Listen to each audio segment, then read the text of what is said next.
Hey everybody, this is Wayne and I'm back again with another video. Today I'm going to be talking about the Nipo A100 DAC amp. Now, this was presented to me from a friend of the channel. Shout out to Chris, appreciate you, man. He sent this over to me. He purchased it straight from MusicTeck and drop shipped it over to me so I can have a chance to listen to it.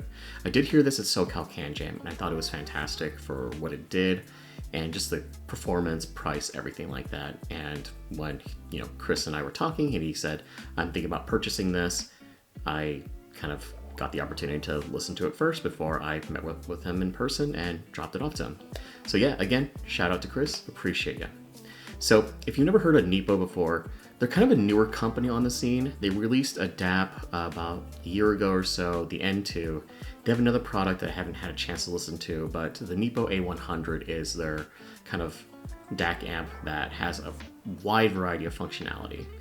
Now, it is MagSafe compatible, and I'll show that off a little bit later in the kind of unit tour section, but it's a phenomenally priced DAC amp, and if you're in the market for it, I highly recommend it. It's in collaboration with MusicTeck. I think MusicTeck is their official vendor, so I'm going to link them below and kind of, shout it out there. If you go on their website, it's about $399, and there's several colors. The color that Chris chose that I got to check out was the orange one. There's also a black, and I think there's a kind of a blue tealish one. Very unique and very kind of special product, honestly. But we're going to get into that. We're going to get into the sound. We're going to talk about the unit itself and then talk about who's this for and kind of the value proposition there. But again, Nipo A100 DAC amp, it's MagSafe compatible, phenomenal product. Let's get into it. Okay, so this is the unboxing experience for the Nipo A100, also the tour part of the unit itself. I'll kind of go over a few important things to know about it. First, here's a box, very classy looking. They're going for that gold motif, and I think it works. Aesthetics is subjective, right? What you enjoy, maybe not everybody else will enjoy. There's two little things that come with it, a charging card, charging method. I'll go over this in a little bit. It's really simple in the quick user guide. I do highly recommend checking this out. It gives you a lot of details and a lot of information that we can go about over later. This is the unit itself.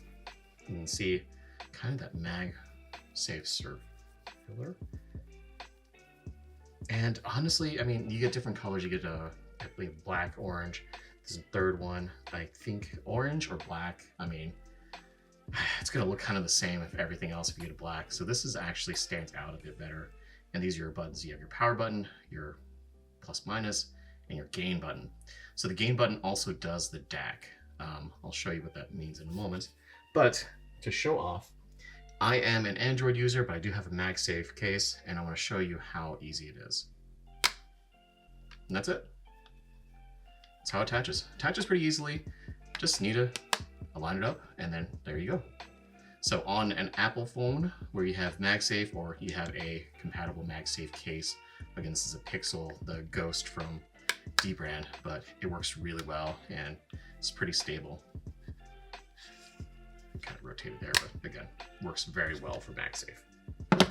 That's the biggest form factor reason in this case. You get this. Underneath, you'll kind of have additional MagSafe rings that you could use, and then your two cables. Now, to talk about the unit itself real quick, I do want to go over that when you power it on, we do it live here, you want to hold it over here, and there's no indication at the top. In fact, the indication is actually the green light. So what I'm going to actually do is I'm going to dim this a little bit so you can see it. There you go. So you can kind of see the green light turns on, when you turn it off, it goes away. That's how you know whether it's on or off. Now, if we turn this on, now it's green, you'll see that this light is an indication of your gain. So if you want to increase the gain, what you want to do is you actually want to hold this, and now the gain is higher. There's two gain modes. You have lower and a higher gain. There's no indication for volume up and down, so I highly recommend making sure your volume isn't too high or too crazy in the first place. That's just something to be cognizant of. But, it's very clicky, very tactile, very responsive. to change the DAC, you would actually do this. You just press a button. Short presses changes the DAC filters. I will say I didn't necessarily notice like a lot of the different DAC filter options there are. You know, it's very subtle in this case. Sometimes when you do like a FIO, the DACs are a little bit more noticeable, but in this case for the Nipo A100, I felt like the standard like DAC worked out very well for my ears, and I didn't have any issues with it. Actually, it's a little bit easier to watch with the light dimmed down a little bit more. Again, attaches pretty well to MagSafe, and there's your indications for your unit being on. You have your 4.4 here and your 3.5. There's different power levels to it. So if you have balance, or if you can run balance, I would highly recommend doing that. I believe it is 525 milliwatts for the 4.4 and 125 for the 3.5. To turn it off, again, you just hold the button down, and overall, pretty easy to kind of go through. I do want to show you the charging part. That's kind of the weirdest thing about the unit itself. That's probably my only pet peeve. So let me bring over a portable charger. So we have a portable charger here. Let's turn this off. Unit is off. Plug this in. And hey, let's charge this unit. It's plugged in now. I should actually make sure this is also turned on too. Yep, there's plenty of power going through here. So hey, I'm plugging this in. Is this charging? I don't know. The way you find out is you double press this. And now you can see the light is green. When you first double press it, and I'm actually gonna show this over again. Goes off because it's no longer charging. And this is actually charged to green maximum at this time. But what you would do, again, you'd want to plug it in, you double press, and that shows you it's red, and it kind of shows you that you're charging. And the green light is an indication of what power level it currently is. Kind of a weird, quirky feature. So to figure out what the different colors are for it, really the thing to be cognizant of is green is an indication that it's like maximum charged. There are different levels to it. So green it's above 90%. If it's an orange color, it's about 40 to 89%. And if it's red, that's 1 to 39%. If it's flashing red, if this color is flashing red like a bunch of 10 times, that means it's about ready to turn off. So kind of a quirk on the charging aspect. It's easy to figure out once you get used to it. Oh, right. It's charging, so obviously can't turn it off. But yeah, that is the Nipo A100, kind of a unit tour of what you get with it, how it works. It's overall, I mean, it's user-friendly. Once you've gotten used to it, curve is not that hard. Again, you would just turn it on this way, green light's on, plug it in, attach to your MagSafe. Works very well. It's very, very steady. And then you plug it in, and then from here, your power buttons. Oh, I don't feel like I'm getting enough volume. Let's do the gain. Now gain's higher. You can short press for different gain DACs or different DAC filters. Not that necessary, honestly. And turning it off. Bob's your uncle. And yeah, that's the Nipo A100. So what did my ears hear with the A100?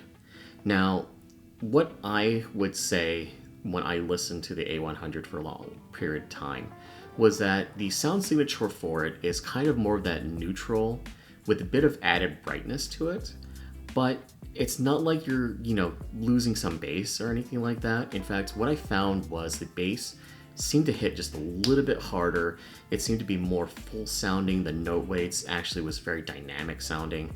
So you're not losing anything with the bass. It just sounds a bit more dynamic. So if you have like a bass heavy set, it might bring out and balance the characteristics for you just a bit more if you like that more neutral tuning. Again, hit very hard and it's very dynamic sounding. That being said, the mid-range kind of stayed very clean, transparent, and neutral. what I think it really did was on the treble side, it actually provided a little bit more spaciousness, a bit more height and soundstage, and it made it just a bit more bright. Not to say it's uncontrolled or made it like sharp IEM sound even sharper. In fact, what I would say is it, for a IEM that was a bit sharper, like I have the Tangsu Yujinji, and that's how you pronounce it anyways. And I ran it through that just because that is kind of more on that brighter side with that open airness. And what it actually did was it made the notes a bit more brighter, but it was not as sharp. It's kind of hard to kind of conceptualize in a way, but you know, in a way, what it did was provide a bit more character to the treble without making it unbearable. Again, for any like more neutral or bright IEMs that you may have, this will accentuate and highlight that a bit more without putting it to a way where it's going to break your ears or sound like you're getting treble murder or something like drilling right into your ear. I think it provides good character, and overall, you know, the mid-range stays kind of the same, the bass gets a bit more dynamic, and it really provides a good listen. And you know, if you're looking for that neutral type of like tonality to a DAC amp, this is kind of there, right at the top. It drives everything pretty well. It's not going to be like, you know, flagship DAP or anything like that, or a flagship DAC amp like you know, like a Ibasso D17 that just came out, or you know, the old D16. But for the kind of the size of it and how big the sound does sound with the accentuated like treble, the soundstage opening up a bit, the treble notes just being a tad brighter and sweeter, but without to the point where it's piercing your ears, I think overall the A100 is a phenomenal sounding DAC amp. And if that's what your tonality really is, it really accentuates and adds to your collection. So who is the Nipo A100 for? If you are looking for a MagSafe compatible DAC amp, and if you really enjoy that neutral, maybe a little bit brighter side with still really good dynamic bass, this is going to be for you. I think the form factor is probably what's going to sell it to you, just because it's compact, it's nice, it has good battery life overall.